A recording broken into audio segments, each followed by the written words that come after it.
Hello friends, எல்லோருக்கும் வணக்கம். Welcome to young investor channel. Actually market updates பார்த்தீங்கன்னா கண்டினியூஸாக டிஸ்கஸ் பண்ணிட்டு இருக்கிறோம். ஸோ இந்த வீடியோவில் வந்து மண்டே மார்க்கெட்டில் எந்தெந்த ஸ்டாக்ஸ்லாம் ஃபோக்கஸில் இருக்கும், plus next week dividend announcement, bonus, split announcement பண்ண இருக்கிற ஸ்டாக்ஸ், அதாவது ரெக்கார்ட் டேட் வர ஸ்டாக்ஸ் இதெல்லாமே நம்ம டிஸ்கஸ் பண்ணுவோம். ஸோ ஃபஸ்ட்டு மண்டே மார்க்கெட் எந்தெந்த ஸ்டாக்ஸ்லாம் ஃபோக்கஸில் இருக்கும் அப்படின்னு சொல்லி பார்க்கும்போது மெயினாட்டு ரிலையன்ஸ் இண்டஸ்ட்ரீஸோட ரிசல்ட்ஸ் வந்துருந்துச்சு.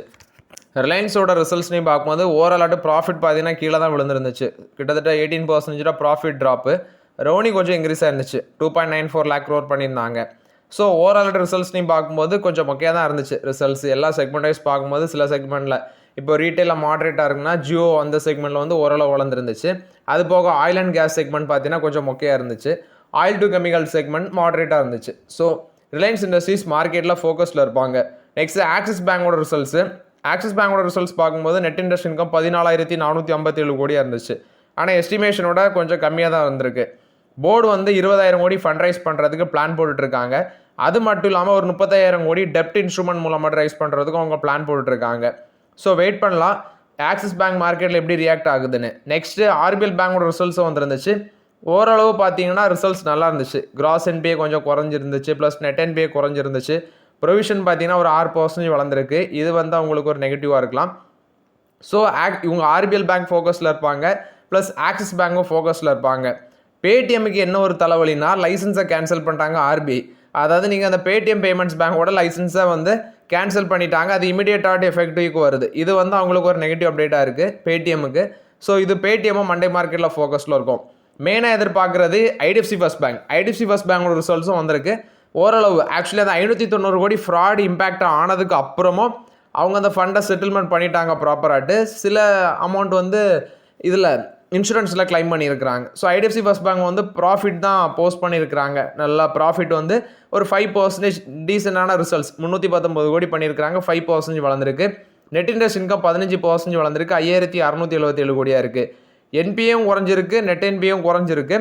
இன்ட்ரெஸ்ட் மார்ஜினும் பார்த்தீங்கன்னா லைட்டாக குறைஞ்சிருக்கு. நெட் இன்ட்ரெஸ்ட் மார்ஜின் 5.95லேருந்து 5.93% குறைஞ்சிருக்கு. ஐடிஎஃப்சி ஃபர்ஸ்ட் பேங்கும் ஃபோக்கஸில் இருக்கும். டேன்லா பிளாட்ஃபார்மோட ரிசல்ட்ஸ் வந்துருந்துச்சு. டபுள் டிஜிட் க்ரோத் காமிச்சிருக்காங்க. ரெவன்யூ ப்ளஸ் ப்ராஃபிட் மார்ஜின் வந்து ஸ்டேபிளாக தான் இருந்துச்சு. ஸோ இவங்களும் ஃபோக்கஸில் இருப்பாங்க. டேன்லா பிளாட்ஃபார்ம் இவங்க வந்து டிவிடன் கூட அனௌன்ஸ்மெண்ட் பண்ணியிருந்தாங்க. Next IndusInd bank. இண்டஸ்இண்ட் பேங்கோட ரிசல்ட்ஸும் பெட்டர் தான். ஏன்னா லாஸ்ட்லேருந்து ப்ராஃபிட்டுக்கு மாறியாச்சு. 533 கோடி ப்ராஃபிட்டு. எஸ்டிமேஷனோட ஜாஸ்தி வந்திருக்கு. சிஎன்பிசி டிவிஎட்டின் எஸ்டிமேஷனோட ஜாஸ்தி வந்திருக்கு. நெட் இன்ட்ரெஸ்ட் இன்கம் 43% வளர்ந்துருக்கு. 4,372 கோடி.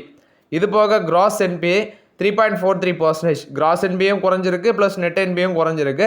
அசட் குவாலிட்டி இம்ப்ரூவ் ஆயிருக்கு ஓவராலாட்டு. இண்டஸ்இண்ட் பேங்கும் ஃபோக்கஸில் இருப்பாங்க. அப்போ 4 bank, IndusInd bank, axis bank, RBL bank, IDFC First bank, இந்த 4 பெரிய பேங்க்ஸுமே மண்டே மார்க்கெட்டில் ஃபோக்கஸில் இருக்கும். எம்என்எம் ஃபினான்ஷியல் சர்வீஸ் இது வந்து நெட் இன்ட்ரெஸ்ட் இன்கம் 24% வளர்ந்துருந்துச்சு. நெட் ப்ராஃபிட் 55% வளர்ந்துருந்துச்சு. Margin expansion 26 basis point decline இருந்துச்சு காஸ்ட் ஆஃப் ஃபண்ட் பேசிஸில். ஸோ இந்த பங்கும் ஃபோக்கஸில் இருக்கும் எம்என்எம் ஃபினான்ஷியல் சர்வீஸ். அடுத்து எல்என்டி ஃபினான்ஸ். இது வந்து பார்த்தீங்கன்னா கோல்டு லோன் செக்மெண்ட்டில் ரீசெண்டாட்டு உள்ளே வந்த பங்கு. நல்ல அந்த கம்பெனி ரேப்பிடாக எக்ஸ்பென்ஷன் பண்ணி நல்ல ஒரு ரிட்டர்ன்ஸ் கொடுத்துச்சு ரீசெண்ட் டைம்ஸில். லாஸ்ட் இயர் ரிட்டர்ன்ஸ் இந்த பங்கு 80% நினைக்கிறேன். எல்என்டி ஃபினான்ஸ் ப்ளஸ் ஸ்ரீராம் ஃபைனான்ஸ்லாம் ஒரு 80% ரிட்டர்ன்ஸ் கொடுத்துச்சு. பட் இப்போ அதோட வேல்யூஷன் வச்சு பார்க்கும்போது, புக் வேல்யூ வச்சு பார்க்கும்போது கிட்டத்தட்ட 2.5 times மேலே இருக்குது எல்என்டி ஃபினான்ஸ். இவங்களோட ரிசல்ட்ஸும் வந்துருந்துச்சு. ப்ராஃபிட் வந்து 26% க்ரோத்து. நெட் இன்ட்ரெஸ்ட் இன்கம் 24% மேலே க்ரோத்து. ஸோ எல்என்டி ஃபினான்ஸும் மண்டே மார்க்கெட்டில் ஃபோக்கஸில் இருக்க சான்ஸ் இருக்குது. Next Lodha Developers. இதோட ரிசல்ட்ஸ் வந்துருந்துச்சு. நெட் ப்ராஃபிட் 9.3% க்ரோத் காமிச்சிருக்கு. ரெவன்யூ 11% வளர்ந்துருந்துச்சு. எபிட்டா 15.7% வளர்ந்துருக்கு. எபிட்டா மார்ஜின் 29%லேருந்து 30% இன்க்ரீஸ் ஆயிருக்கு. ஸோ இதுவும் மண்டே மார்க்கெட் ஃபோக்கஸில் இருக்கும். Supreme Petro Chemicals. இதோட ரிசல்ட்ஸும் நல்லா இருந்துச்சு. Profit 57% growth. Revenue from operation 3% வளர்ந்துருக்கு. EBITDA 75% growth. So Supreme Petro கெமிக்கல்ஸும் ஃபோக்கஸில் இருப்பாங்க. அடுத்து டிசிபி பேங்க் 206 கோடி ப்ராஃபிட் பண்ணியிருந்தாங்க. 16% வளர்ந்துருக்கு. நெட் இன்ட்ரெஸ்ட் இன்கம் 17% வளர்ந்துருக்கு. Asset quality improve ஆயிருந்துச்சு.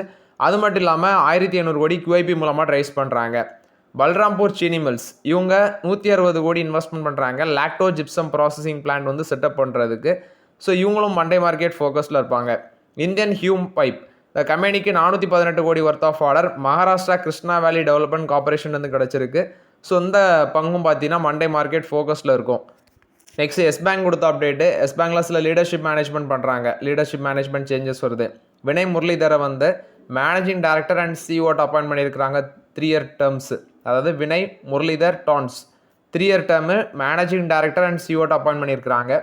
April 6, 2026லேருந்து April 5, 2029 வரைக்கும் அவரோட டேர்ம் வரும். ராஜன் பென்டல் இவங்கள வந்து ரீஅப்பாயின்ட் பண்ணுறாங்க எக்ஸிக்யூட்டிவ் டைரக்டராட்டு February 2, 2026 to July 31, 2026 அந்த டைம் வரைக்கும் இவர் இருப்பார். இந்த ரீசொல்யூஷன் பார்த்தீங்கன்னா ஸ்ட்ராங் மெஜாரிட்டி ஓட்டோட இது வந்து பாஸ் ஆயிருக்கு அப்படின்னு சொல்லி அப்டேட் கொடுத்துருக்காங்க. Next week dividend bonus stock split announcement பண்ண போகிற கம்பெனிஸ். இதில் 361 வேம் இவங்க 8 ரூபா டிவிடெண்ட் அனௌன்ஸ்மெண்ட் பண்ணியிருக்கிறாங்க. April 27 பார்த்தீங்கன்னா record date. After that Alka India limited 4 காசு டிவிடெண்ட் அனௌன்ஸ்மெண்ட் பண்ணியிருக்கிறாங்க. April 27 record date. Next Indrayani Biotech limited rights issue April 28 record date. Innovassynth technologies இவங்க rights issue April 29 record date. Shakti Press equity rights issue இது வந்து April 29 record date. ABB India limited 29 ரூபா 59 காசு April 30 record date. Stovec Industries limited 12 ரூபா dividend April 30 record date. Vedanta limited spin off அதாவது spin ஆஃப்னா demerger May 1 record date. இது April 30 பார்த்தீங்கன்னா ex date May 1 record date. Vesuvius India limited இது April 30 record date. Final dividend 1 ரூபா 50 காசு அனௌன்ஸ்மெண்ட் பண்ணியிருக்கிறாங்க. ஸோ இந்த ஸ்டாக்ஸ்லாம் மண்டே மார்க்கெட் ஃபோக்கஸில் இருக்க சான்சஸ் இருக்குது. அதை செக் பண்ணி மண்டே மார்க்கெட்லேருந்து அதாவது நெக்ஸ்ட் வீக் ஃபோக்கஸில் இருப்பாங்க. டிவிடன் போனஸ் ரைட்ஸ் இஷ்யூக்கான ரெக்கார்ட் டேட் நெக்ஸ்ட் வீக் வருது. நெக்ஸ்ட் ஒரு நண்பர் கேட்டிருந்தாரு ப்ளீஸ் அப்டேட் ரிலையன்ஸ் பவர். இதுதான் நான் வந்து இதில் உள்ள ஸ்டோரியை நான் உங்கள்ட்ட சொன்னேன். நானும் அந்த பங்கை வந்து பார்த்தீங்கன்னா கன்சிடர் பண்ணலான்னு தான் இருந்தேன் ஒன் டைம் ஆஃப் த பீரியடில். அடுத்து தான் உள்ளே வந்தால் சிபிஐ இடி அப்படி இப்படின்னு வந்தோடனே பார்த்தோன்னே புரிஞ்சுக்கிட்டு ஐயோ ஆளை விடுங்கடா சாமி வேண்டான்ட்டு எஸ்கேப் ஆகிட்டேன். ஏன்னா ரீசெண்ட் டைம்ஸில் அதாவது இந்த சிபிஐ இடி கேஸ் எல்லாம் உள்ளே வரதுக்கு முன்னாடி ஒரு 5 to 6 months பேக் அடித்து பார்த்தீங்கன்னா போன வருஷம் டைம் ஆஃப் த பீரியடில் அந்த பங்கு நல்ல ரிட்டர்ன்ஸ் கொடுத்துச்சு. அந்த ரிலையன்ஸ் பவர் 80 ரூபாலாம் போச்சு. அடுத்து பொத்துன்னு டவுன்ஃபாலு. அடுத்து தான் உள்ள இடி சிபிஐ இவங்களாம் வந்தாங்க. ஐயோட ஆளை விடுறா சாமி அப்படின்னு சொல்லி அது பக்கமே போகலான்னு பிளான் போட்டேன். கடைசியில் போகவே இல்லை.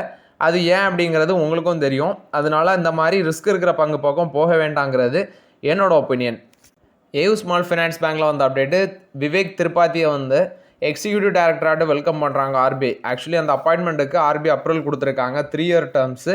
சீஃப் கிரெடிட் ஆஃபீஸர் அந்த ரோலில் இவர் உள்ளே வராரு. இது வந்து ஏயு ஸ்மால் ஃபைனான்ஸ் பேங்கை பொறுத்த வரைக்கும் அப்டேட்டு 3 இயர் டேர்ம்ஸில் அவங்க உள்ளே வராங்க. Q4 ரிசல்ட்ஸ் இதில் ஃபஸ்ட்டு கிட்டத்தட்ட 100 கம்பெனிஸ் நெக்ஸ்ட் வீக் பார்த்தீங்கன்னா Q4 ரிசல்ட்ஸ் அனௌன்ஸ்மெண்ட் பண்ணுறாங்க. நாளைக்கு அதாவது மண்டே காலையில் தான் வீடியோ வரும். ஸோ மண்டே பார்க்கும்போது Adani Total Gas, AU Small Finance Bank, Bajaj Housing Finance, Coal India, Canara Robeco, City Union Bank, after that Nippon India AMC, Phoenix Mills, Piramal Finance, Punjab and Sind Bank, Rallis India, SBI Cards, இது மாதிரி முக்கியமான வருண் பிவரேஜஸ், இது மாதிரி முக்கியமான கம்பெனிஸோட ரிசல்ட்ஸ் வருது. April 28 AW Agri, Bandhan Bank, next C8, Dalmia Bharat, Dhanlaxmi Bank, Eternal, Fed Bank Financial Service, Go Digit Insurance, after that Greenply Industries, Maruti, Motherson Sumi Wiring, Orient Cement, Piramal Pharma, REC, Sanofi, இது மாதிரி கம்பெனிஸோட ரிசல்ட்ஸ் வருது. 29 அதானி பவர், பஜாஜ் ஃபினான்ஸ், கேபிட்டல் ஸ்மால் ஃபைனான்ஸ் பேங்க், ஃபெடரல் பேங்க், ஃபோர்ஸ் மோட்டார், கிரானியூல்ஸ் இந்தியா, IIFL ஃபினான்ஸ், ஜனா ஸ்மால் ஃபைனான்ஸ் பேங்க், இந்தியன் பேங்க், இந்தியன் ஓவர்சீஸ் பேங்க், கேஃபின் டெக்னாலஜிஸ், ஸ்ரீ டிக்விஜய் சிமெண்ட்டு, வேதாந்தா, வேரி எனர்ஜிஸ், இது மாதிரி கம்பெனிஸோட ரிசல்ட்ஸ் வருது.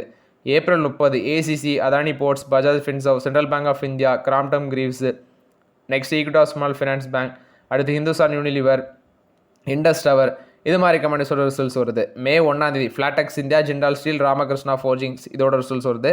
Saturday Kotak Mahindra Bank, LG Balakrishnan, APL Apollo, Avenue Super Mart, Netweb Technologies, இதோட ரிசல்ட்ஸ் வருது.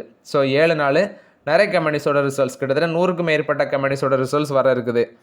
நெக்ஸ்ட்டு பார்த்தீங்கன்னா இந்தந்த கம்பெனிஸை எந்தெந்த மியூச்சுவல் ஃபண்ட் எவ்வளோ ரேஞ்சில் ஹோல்ட் பண்ணுறாங்க அப்படின்னு பார்க்கும்போது first Infosys 244 mutual fund scheme வந்து இதை ஓன் பண்ணிகிட்டு இருக்கிறாங்க as of April 17 கணக்குப்படி பார்க்கும்போது.